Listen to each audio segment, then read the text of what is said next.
Ch27, Russia and Japan, industrialization outside of the West. All right, we'll be looking at Russian reforms, protests in Russia, and Japan with the transformation and revolutions that are going to occur in that region. Again, have a good idea of your geography and what is occurring in these regions, especially with the expansionism of Russia and some of their imperialism and expansion over into Manchuria and trying to gain some of the areas in Korea. Okay, Russian reforms and industrial advance. Russia before the reforms, you're going to have anti-Westernization backlash. We saw Westernization with Peter the Great, but then there's going to be revolutions that start to occur. You're going to see the French revolutions, and of course in the 30s and 1848, 1849 with Germany and France having their revolutions as well. So there's, and of course you're going to have Napoleon coming in 1812 to 1815. The Russians are able to defeat him. So there are some anti-Western backlashes that are going to occur, and there's going to be some attempts to suppress a lot of these revolts and these movements that are occurring. So the Decembrist revolt in 1825 will be put down by Nicholas I, and the Russians are able to successfully avoid some of these revolutions at the beginning. Economic and social problems, the peasant question. This is dealing with your serfdom. They're going to lose the Crimean Wars, they're going to win the Crimean Wars against the Ottoman Empire. There will be some conflict dealing with the Europeans and keeping them at bay in that area, not allowing them to get into the Mediterranean region, which is where they will be defeated by the industrial powers of the West. Alexander II is going to turn to his reforms in industrialization and start moving to building their factory zones and having some more structure. And we'll also see in 1861 the emancipation of serfs. However, even though the serfs were emancipated, they were still having to pay for the land that they were on, and so they were still bound to the land in some manner. Now they just supposedly own it through working on it and paying for it. So that ends up having some productivity being stagnant. It still causes some issues not having a strong middle class in your society. And Alexander II will have his reforms in the 1860s and 1870s. You'll have the Zemstvos with local political councils and units in local areas. You'll have military reforms, and you'll have some education where you're even able to get to the point of women in some roles, in some manners, getting to have some education involved. The major industrialization that's going to start to occur will be your railways, with the Pacific reached in the 1880s. So it's going to reach all the way from the west all the way to the furthest point of the east in Russia. Serbia is open to development, so there will be some opportunities for foreign investment that we'll see in a few minutes. And factories from the 1880s will be in the Polish area and Russian major cities that they have. Count Witt from 1892 to 1903 will be in charge of this industry where they have high tariffs. The banking system will be improved, so they're having better capital involved, and Western investment is sought out. By the end of this time period in the 1900s, about half of the factories will be owned by Western powers. The road to revolution, ethnic minorities and demands. There are going to still be some struggles with that peasant class, dealing with famines, dealing with taxes. You'll see some of these ideas from Europe start to slowly creep in. Anarchists, not wanting any type of government to deal with. However, they fail to win the support of the peasant class, and so they are easily suppressed. And in 1881, Alexander II is assassinated. New ideas will start to emerge with Marxism, which will be a socialist movement taken on by Lenin. But this will still be a minority as well, and we'll see this really pick up with the Bolsheviks in 1917 when they're in the midst of World War I. The Revolution of 1905. Basically what ends up happening is they lose to the Russo-Japanese War in 1904-1905, and that is going to lead to the outbreak of the revolutions in 1905. Basically all of the peasants' uprisings and issues that were emerging all come to an end when their military is defeated by the Japanese. The Duma is created, so your parliament is created to have some control. The Minister Stolypin is going to bring about agrarian reform, so in agriculture. Other nations are going to follow this step with Hungary, Romania, Serbia, Bulgaria, Greece, all having their parliaments, all ending serfdom, and all having some form of industrialization, but not as successful as Russia. And even then, Russia isn't as successful as Western Europe. They might have bigger and larger factories, but their technology inside isn't up to par, and so their manufacturing and productivity is not as advanced as the West. You are going to have a major cultural revival, though, during this time period in the arts, in novels, in science, and psychology. And so these are your major contributors to that movement.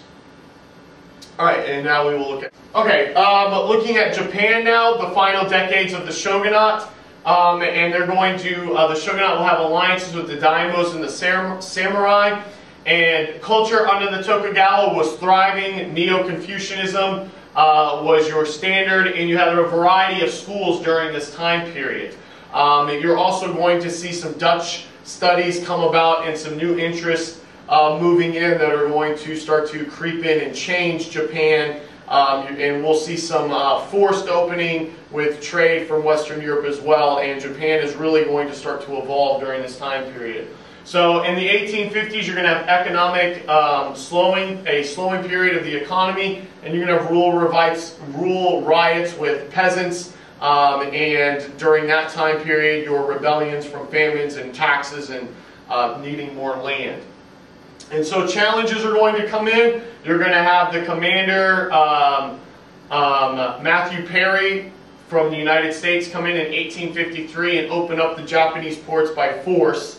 And that's going to be the point where Japan realizes they need to industrialize and they need to also have a stronger military. So the shogunate bureaucrats are going to open the doors reluctantly because they didn't want to deal with war. Others wanted to end isolation. And so conservatives will side with the daimyos for isolation. You'll have liberals, on the other hand, wanting change. That change is going to come about with civil unrest. And in 1868, the Meiji Restoration is going to defeat the shogunate, and you'll have the Emperor Matsuhito, the Meiji.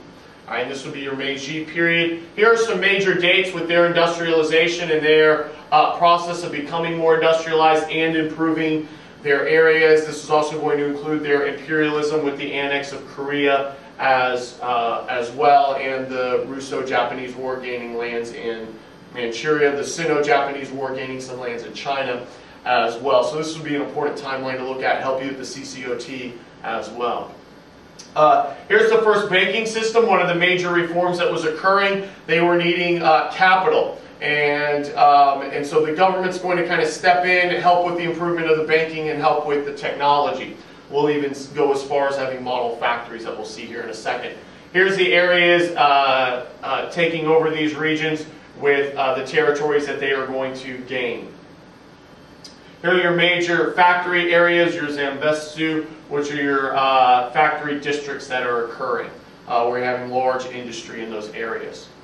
So feudalism is finally ended.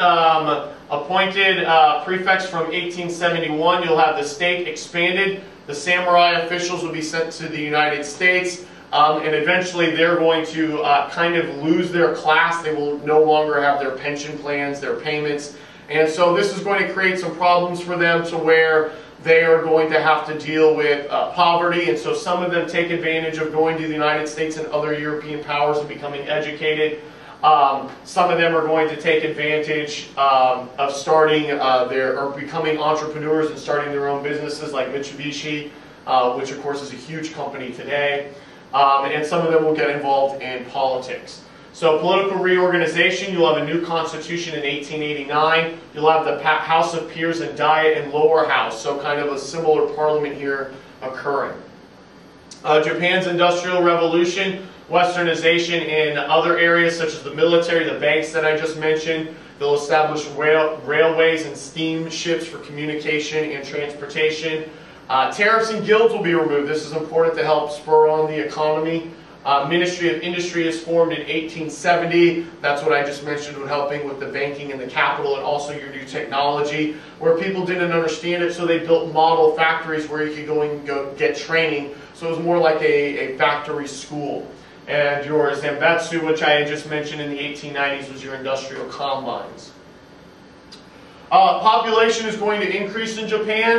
They are going to have strides in culture with their education. This is where you'll have those Dutch studies that I mentioned earlier, where there's still a high interest in Western education. Western dress is adopted. They're going to move away from that samurai look with the long ponytails and bald heads. Even some of their dress is going to change a lot. Conversion to Christianity, however, was still very limited, but Shintoism is going to re-emerge as becoming a popular religion that has a lot of followers. The need for raw materials is what's going to lead Russia into industrialization. Now, the comparison here with Russia is they were already expanding. Japan had to expand because of industrialization and not having the raw materials that Russia had with all of their mines and coal and iron that they were able to develop. War with China over Korea in 1894 and 1895, the Chinese will finally settle. The alliance with Britain in 1902, war with Russia in 1904-05, and the Korea's annexed in 1910. And we'll see their push leading up into World War I and the power that they become in the early 20th century.